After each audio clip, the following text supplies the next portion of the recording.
Hello అండి అందరికీ. Yesterday Thursday అనమాట. థర్స్‌డే రోజు బాబాకి సెకండ్ వీక్ పూజ అయితే చేసి 8:30కి నేను గుంటూరు అయితే బయలుదేరి వెళ్ళిపోయాను. ఇంక ఈవినింగ్ వచ్చేసరికి ఈవినింగ్ కాదులెండి నైట్ అయిపోయింది. నైట్ 10:30 అయిందనమాట ఇంటికొచ్చేసరికి. సో, అందుకని ఈ వ్లాగ్ అనేది నేను అప్‌లోడ్ చేయలేకపోయాను. అప్పటికే బాగా టయర్డ్ అయిపోయాననమాట. ఇంక బాబా పూజ విధానం ఎవరికైనా తెలిస్తే నాకు కమెంట్ సెక్షన్‌లో కమెంట్ చేయండి. నా పూజా విధానంలో ఏమైనా లోటుపాట్లు ఉంటే నేను సెర్చ్ చేసుకుంటాను మీ కమెంట్స్ చూసి. సో, అందుకని చెప్పేసి కమెంట్ చేయమని అడిగాననమాట. బాబా పూజ చేసేవాళ్ళు ఎవరైనా సరే ఉపవాసం ఉండైతే పూజ చేయకూడదు. నాకు తెలిసినవి మీకు చెప్తున్నాను. నేను పూజా విధానం బుక్‌లో అయితే దివ్య పూజ బుక్‌లో అయితే చదివాననమాట.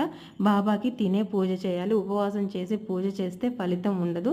మళ్ళీ బాబాకి కూడా ఉపవాసం చేసేవాళ్ళంటే ఇష్టం ఉండదంట.